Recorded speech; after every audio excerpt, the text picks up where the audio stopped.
1 tahun sudah aku bekerja di kota metropolitan. Sudah banyak yang aku alami selama kerja di Jakarta. Dari hal kecil maupun hal yang besar, mengalami dipecat juga pernah aku rasakan. Dapat fitnah dari rekan kerja di tempat kerja juga pernah aku alami. Pokoknya masih banyak lagi. Dan tak mungkin aku ceritakan satu persatu. Namun aku tetap berusaha dan optimis untuk mendapat pekerjaan yang lebih baik selama merantau di sana. Pindah-pindah kerja sudah biasa aku lakukan, karena aku sendiri ingin mendapatkan tempat kerja yang membuatku nyaman dan betah. Dari sekian banyaknya cobaan yang sudah aku hadapi, tidak pernah membuatku menyerah begitu saja, karena aku sudah mempunyai semboyan sendiri, pantang pulang sebelum dapat banyak uang. Dekenian Pusatya tetap semangat tanpa sambat. Apapun yang terjadi padaku, semua itu hanyalah ujian bagiku. Tuhan tidak akan pernah memberi cobaan di atas batas kemampuan manusia. Intinya apapun cobaan itu, ikhlas saja dan harus bisa menghadapinya. Di Jakarta aku hanya seorang diri, tidak ada teman kerabat maupun saudara.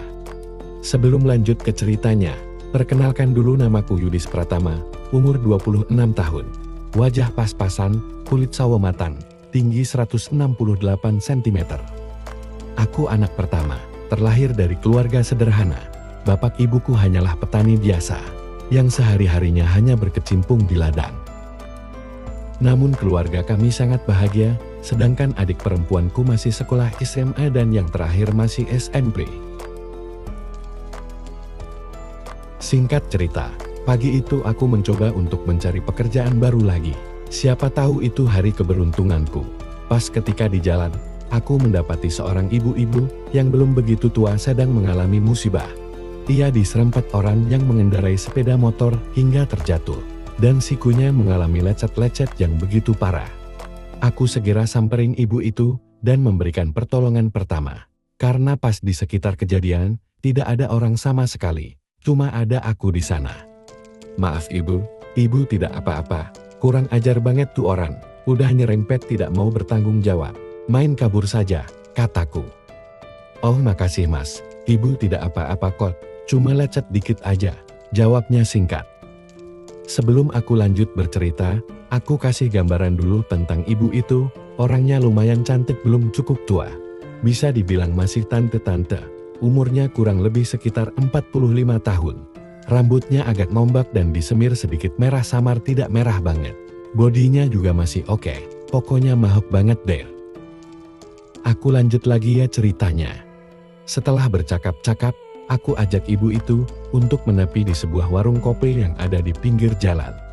Aku membelikan ia teh hangat untuk mengembalikan suasana yang tadinya tidak tenang. Aku yakin ibu itu pasti kaget dengan kejadian tersebut. Kami pun ngobrol-ngobrol lagi di warung itu, sembari menunggu ibu itu tenang kembali keadaannya. Maaf ibu, saya mau nanya lagi, ibu tadi dari mana mau kemana? Tanyaku ramah. Ibu tadi rencana mau ke rumah teman yang ada di dekat perempatan, bukan rumah sih, tapi tempat usahanya dia, salon kecantikan, jawabnya. Oh begitu, kok ibu jalan kaki gak naik motor apa mobil gitu? Dari penampilan ibu kan ibu sepertinya bukan orang biasa, kataku menebak. Hen, jangan menilai orang dari penampilannya saja mas, memangnya penampilan bisa menggambarkan. Kalau orang itu kaya, gakal, jawabnya. Iya juga sih bu, tapi beneran loh bu, aku melihat dari penampilan ibu itu seperti orang kaya. Pakai baju seperti itu dan celana luah minimal lagi, makin terlihat kecantikan ibu, kataku belak-belakan. Kamu bisa saja sih mas memuji seperti itu, ibu jadi malu. Terima kasih loh mas sekali lagi atas pertolongannya. Oh iya sampai lupa, nama masnya siapa? Kelihatannya bukan asli sini, mas asli mana? Tanya ibu itu. Saya Yudis bu, asli dari Jawa, tepatnya asli Pacitan Jawa Timur, jawabku. Saya Ratna, panggil aja Tante Ratna. Oh asli Jawa, ya saya tahu kok Pacitan, soalnya dulu pernah kesana ke Pantai Klayar yang sempat viral itu loh, yang dinyanyikan almarhum Raja Campur Sari. Tante Ratna, namanya sesuai orangnya cantik, sembari aku tersenyum. Wah jadi Tante Ratna pernah ke Pacitan. Saya saja yang asli sana belum pernah ke Pantai Klayar itu tante, soalnya jauh, karena rumahku itu Pacitan paling timur Tante, terangku. Sebenarnya saya di sini mau mencari pekerjaan Tante. Saya sudah sering pindah-pindah kerja. Saya pengen cari kerja yang tempatnya nyaman. Tambahku di sela-sela obrolan itu. Jadi kamu mau cari kerja, maunya kerja apa? Tanyanya. Apa ajalah Tante, yang penting dapat duit banyak dan bisa menyambung hidup dan membiayai adik-adikku sekolah, jawabku. Ya sudah, kalau gitu, mari ikut Tante. Nanti Tante kenalin kamu ke temen Tante. Siapa tahu bisa membantu kamu, katanya. Serius nih Tante, baik Tante saya mau, timpalku. Setelah itu kami pun berjalan kaki menuju tempat temannya Tante Ratna itu. Hanya memerlukan beberapa menit saja, aku dan Tante Ratna sudah nyampe tempat itu. Salon kecantikan Bunda Maya, aku membaca papan nama yang ada di depan. Aku mengikuti Tante Ratna dari belakang. Cie bawa berondong baru nih Jeng Ratna, celutuk salah satu karyawan salon itu. Apaan sih, bukanlah ini Mas Yodis yang nolong aku tadi pas di jalan. Saya hampir keserempet motor, untungnya ada Mas Yodis ini yang nolongin, ucap Tante Ratna menerangkan. Sedangkan aku masih mematung di belakangnya sembari senyum-senyum dan heran. Karena di salon itu, yang aku lihat kebanyakan dari kalangan tante-tante. Jangan-jangan mereka tante girang semua, pikirku di dalam hati. Karena tadi aku sempat dengar dari salah satu karyawan, yang bilang, kalau aku berondong barunya Tante Ratna. Berarti Tante Ratna suka pergi dengan berondong. Pikiranku masih saja menebak-nebak, siapa tahu apa yang aku pikirkan itu salah. Kalau memang benar, ya gak apa-apa, mereka kan sepertinya dari golongan orang kaya, dan bisa dikatakan ibu-ibu sosialita. Dari sinilah, petualangan itu aku mulai. Aku mulai dikenalkan satu persatu dengan mereka sama Bu Ratna. Dan aku pun dengan senang hati memperkenalkan diri. Aku ketemu orang-orang baru di situ, yang pastinya aku akan masuk di dunia baru, yaitu dunia bersama ibu-ibu sosialita. Soalnya dulu, aku pernah baca artikel tentang ibu-ibu sosialita, bahwa mereka semua orang-orang glamor, yang suka ngabisin duit saja. Karena dari mereka, semua kan pasti dari istri-istri orang kaya raya, termasuk istri pejabat juga. Aku dipersilahkan duduk sama pemilik salon itu, yaitu Jeng Maya, sedangkan Bu Ratna masih ke toilet. Aku sempat ditanya sama Jeng Maya, "Hei Mas, beneran kamu bukan berondong Jeng Ratna?" "Bukan kok Tante, tadi tuh saya lagi nolongin Tante Ratna pas keserempet motor. Udah habis itu, mampir di warung kecil dan kita ngobrol. Lalu Tante Ratna mengajakku ke sini. Udah gitu aja, jelasku." "Hati-hati lo, nanti kamu bisa digebetnya," sambung Jeng Maya. "Agaklah Jeng, aku di Jakarta ini, niatnya mau cari kerja kok, bukan untuk cari pacar," jawabku. Setelah itu, aku berpikir masak si Tante Ratna yang dicari laki-laki muda, sepertiku, kataku di batin. Kemudian, Tante Ratna muncul. "Hayo Jeng Maya, jangan macem-macem lo ya," kata Tante Ratna sehabis dari belakang.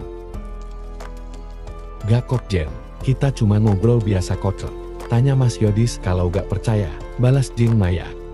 Aku makin bertanya-tanya, sebenarnya apa sih yang mereka maksud itu? Aku memang belum paham tentang kehidupan mereka yang sebenarnya. Apa benar mereka seperti yang aku baca di artikel itu? Atau bukan? Aku harus mencari tahu dulu. Kemudian Tante Ratna mengajakku pergi dari tempat itu. Aku di sini masih berlagak jadi orang terpolos di dunia. "Ayo Yodis, kita pergi dari sini," ajak Tante Ratna. Lalu aku pun hanya mengangguk dan mengikuti Tante Ratna. Jeng Maya sempat menatapku penuh tanya.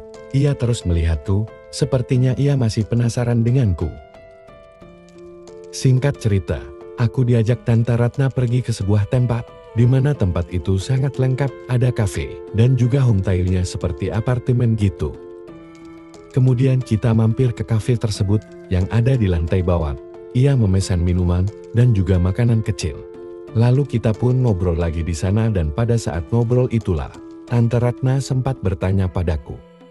"Kamu yakin mau cari kerja di sini?" "Iya Tante." "Memangnya kenapa Tante?" tanyaku balik. "Ya gak apa-apa sih. Sebenarnya Tante ingin omongannya terhenti. "Ingin apa Tante?" tanyaku penasaran. "Kamu butuh uang berapa Sir?" 5 juta per bulan cukup, tanyanya makin membuatku bertanya-tanya. "Why, kalau itu lebih dari cukup Tante, mana ada sekarang yang mau ngasih gaji sebesar itu? Di pabrik aja gak sampak segitu," jawabku. "Kalau gitu sekarang ikut Tante." "Tapi Tante, kerja jadi apa itu, kok gajinya segitu besar Tante?" Aku masih sempat bertanya-tanya. "Gak usah banyak tanya, nanti Tante jelasin, udah ikut aja sekarang." Aku makin bingung dengan sikap Tante Ratna. Dengan menggaruk-garuk kepalaku, aku pun mengikuti ajakan Tante Ratna. Selanjutnya kita masuk ke dalam lift, dan Tante Ratna memencet tombol lantai 20. "Buset, Tante Ratna mau ngapain ngajak aku ke lantai 20? Apa mau nunjukin kerja baruku ya?" tanyaku dalam hati. Di dalam lift itu, aku hanya berdiam diri sembari melirik ke arah Tante Ratna. Kita pun sudah sampai di lantai 20, aku terus mengikuti Tante Ratna dari belakang, tanpa berkata sepatah kata pun. Kamar 121. Kita berhenti di depan pintu itu, dan Tante Ratna mulai membukanya. "Silahkan masuk Yodis," kata Tante Ratna. "Iya Tante," jantungku makin berdebar-debar. Jangan-jangan apa yang dikatakan Jing Maya tadi benar. Ah gak mungkin lah, Tante Ratna kan gak kelihatan seperti itu, dari wajahnya aja kalem gitu, kataku dalam hati. "Selamat datang di apartemen Tante," katanya sembari menaruh tasnya di atas meja. Ternyata Tante Ratna punya apartemen sebesar ini. "Wah mewah juga ya Tante," kataku. "Ini belum seberapa pun Yodis, Tante masih punya apartemen 3 lagi di Jakarta ini," jawabnya. "Tante Ratna beneran orang kaya ya? Pasti Tante juga banyak perusahaan di Jakarta ini," kataku. "Ya begitulah Dis, tapi yang ngurus suamiku semua, Tante cuma nerima uangnya saja," jelasnya. Lalu Tante Ratna mendekatiku. "Kamu tidak perlu kerja capek-capek di sini, kamu cukup patuh ketika Tante membutuhkanmu," ucapnya berbisik di telingaku. "Maksud Tante Ratna?" tanyaku masih penasaran. "Sebentar lagi kamu pasti tahu maksudnya. Sebentar Tante ke toilet dulu," ucapnya. Jangan-jangan Tante Ratna memintaku untuk memenuhi keinginannya, tanyaku dalam hati. Setelah menunggu Tante Ratna keluar, aku dibuatnya terkejut. Ia sudah merubah penampilannya, aku kaget hampir mau pingsan. "Tante Ratna," kataku sembari melihat penampilan Tante Ratna dari ujung kaki sampai ujung kepala. Pemandangan yang belum pernah aku lihat sebelumnya, meskipun tertutup, namun semua nampak jelas apa yang ia miliki. "Kenapa kamu Yodis? Gak usah kaget gitu napasir, biasa aja kali. Kayak baru pernah lihat yang beginian aja," katanya sambil berjalan mendekatiku dan menarik tanganku. "Kamu masih grogi ya?" ucapnya. "Tapi Tante, Yodis memang baru pertama kali ini, apalagi di tempat seperti ini," jawabku. "Sudah, kamu cukup mengikuti perintahku saja ya," ucapnya. Sungguh di luar pemikiranku, kalau Tante Ratna benar-benar mengajakku seperti itu. Ia pun mulai melakukan sesuka hatinya, dan aku pun hanya bisa diam dan mengikutinya juga.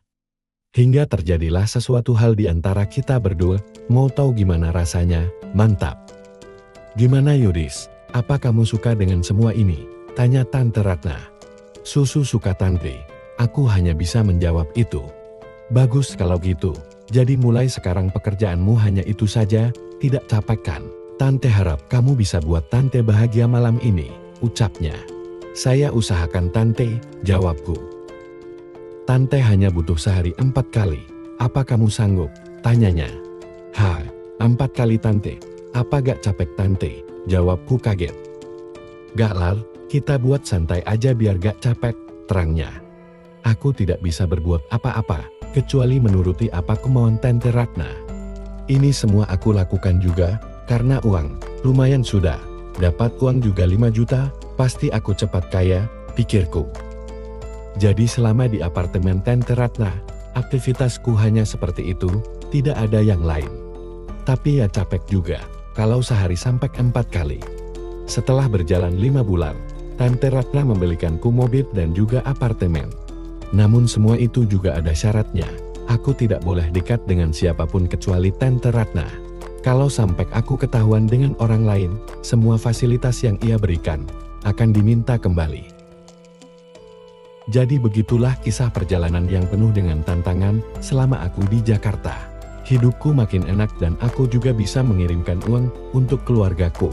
Namun aku berbohong pada mereka kalau aku kerja di perusahaan selesai. Semoga teman-teman terhibur. Jangan lupa like dan subscribe channel ini ya. Terima kasih.